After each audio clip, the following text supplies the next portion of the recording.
Hey all, Ron here from Military Images Magazine with a new episode of Life on the Civil War Research Trail. Today, I want to take you to Gettysburg during the fierce fight for Little Round Top on July 2nd, 1863. During that attack, a Confederate bullet struck the man pictured here, the Sergeant Helim Spaulding Thompson of the 44th New York Infantry, in the mouth and came out behind his ear. It's a devastating wound. He fell to the ground and lay there for some time. Most of his comrades and others in the area along that ridge on Little Round Top left him for dead until someone noticed some movement, perhaps a slight murmur, and realized he was still quite alive. They carried Thompson to a nearby field hospital for basic treatment.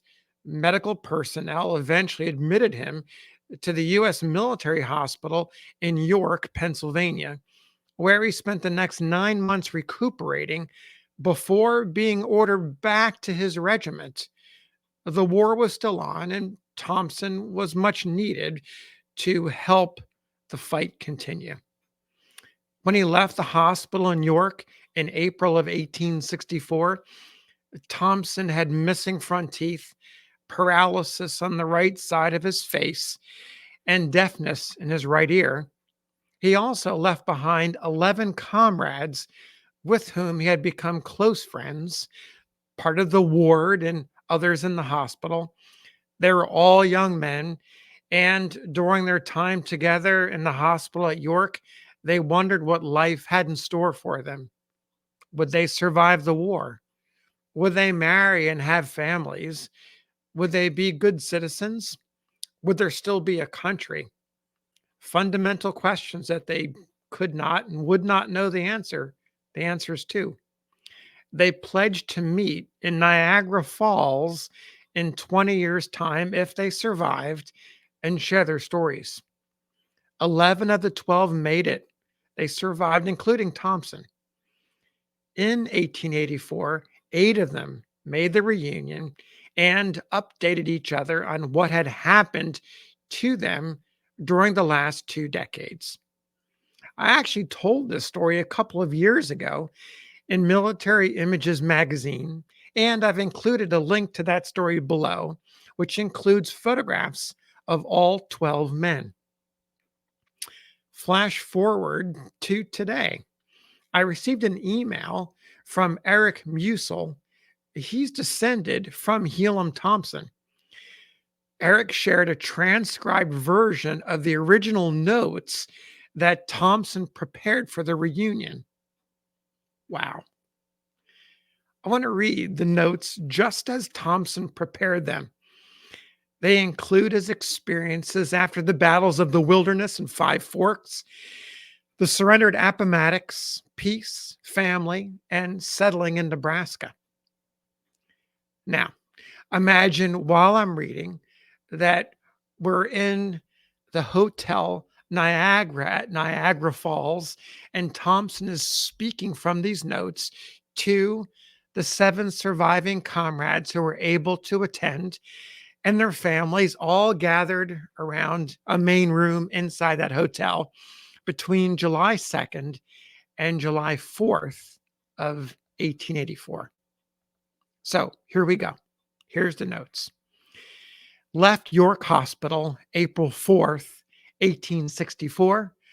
Arrived in Washington the 8th day of April, 1864. Found my regiments at Alexandria, Virginia, guarding trains.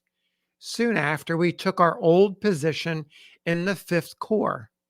At the Battle of the Wilderness, our regiment lost about 50 killed and wounded. We were under fire for hours in succession. After burying our dead, we marched all night. About sunrise in the morning, we halted and commenced to cook our coffee when our brigade were ordered to fall in double quick and charge a rebel fort at Laurel Hill. We were repulsed with terrible loss in killed, wounded, and prisoners. We went into the fight with, I suppose, about 300 men and came out with 35 in command of a sergeant. I was about used up, went to the hospital, and did what I could to take care of the wounded. I remained on duty in the hospital at Fredericksburg, White House Landing, and City Point until the 23rd of October. During this time, the original 44th had been discharged, and my company transferred to the 140th New York Volunteers. I met with a cordial reception when I arrived at the headquarters of the 148th. December 7th, we started out on a raid to tear up the South Side Railroad, made a forced march of about 2 days. Several of our men who were unable to keep up with the command fell out and were overtaken by the guerrillas, robbed, stripped of their throats, cut out, and left beside the road. We reached the railroad and succeeded in tearing it up for several miles without any opposition from our, quote, misguided Southern brethren, end quote. The weather was so cold that several soldiers froze their feet so badly they had to be carried back to camp in an ambulance. As we started on our return and found our comrades murdered by the wayside, our commander gave orders for us to burn everything in our line of march. When the spring campaign opened, I was in the battles of Gravelly Run, Five Forks, and we pursued the retreating army of General Lee to Appomattox. A few moments before the surrender, while we were driving in the rebel pickets, I came very near losing my life. A rebel bullet just missed my head while we were crowding back the rebel picket line and expecting every moment to being on inside of a general engagement.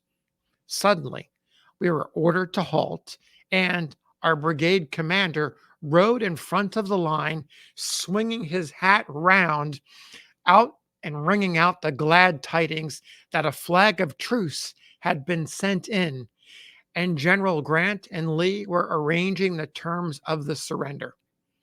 Such a shout as then went up to heaven, such weeping and rolling on the ground, throwing of hats, playing of bands, and rejoicing as I never heard before, nor ever expect to hear again on this earth. The change was so sudden and unexpected. A moment before, we were all ready to face rebellion in its most hideous form, and now, as peace, home, and loved ones rose up before us, language fails to express the gratitude, thankfulness, and praise that burst forth from the depth of our hearts. Glory be to God and in the highest, peace on earth and goodwill to men. After the surrender, I stood on an eminence just outside of the town where, a few hours before, a rebel battery was hurling grape and canister at the Stars and Stripes. I was informed that a moment before the surrender, General Sheridan and his staff was riding up the street facing the battery so near the gunner, reconciled him, and fully expected the next shot would sweep Sheridan and his staff into eternity. The gun was loaded, his hand uplifted as the order came to cease firing. General Sheridan dashed past the gun and rode into town. For several days and nights before the surrender, we had marched night and day, leaving our supply train far in the rear. Some of our men were glad to pay from 25 cents to $1 apiece for hardtack, and others could not obtain them at any price.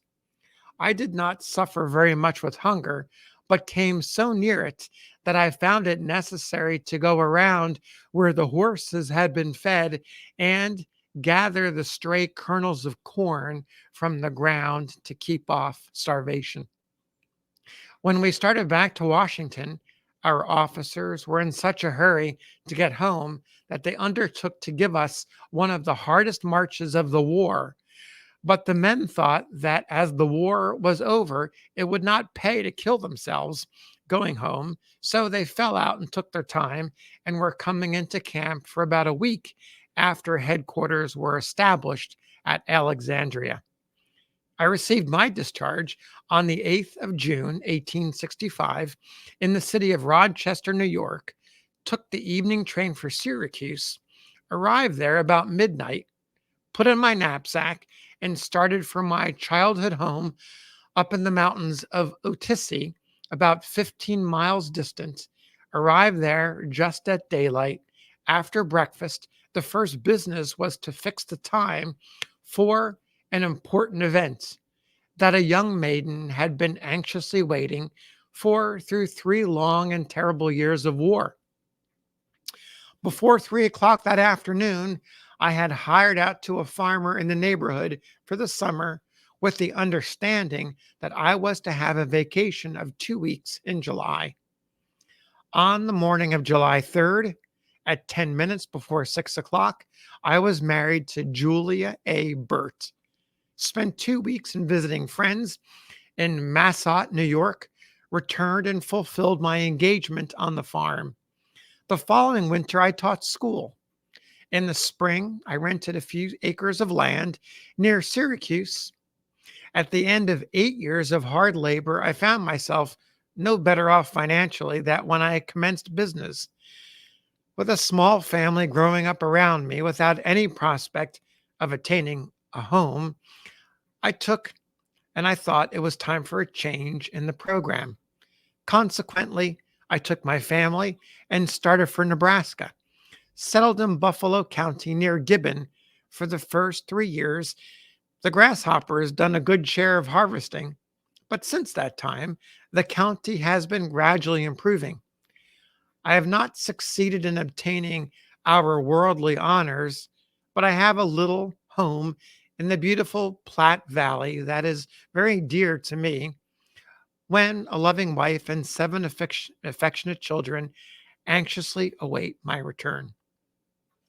So there you have the story of Helim Spaulding Thompson of the 44th New York Infantry, desperately and severely wounded at Little Round Top in Gettysburg, spent about 9 months in the General Hospital in York, Pennsylvania, left with wounds, missing teeth, paralysis to his head, and other injuries, not to mention carrying the effects, the mental effects, through the rest of his life, and continuing on through the rest of the war into peace and a reunion at Niagara Falls in 1884.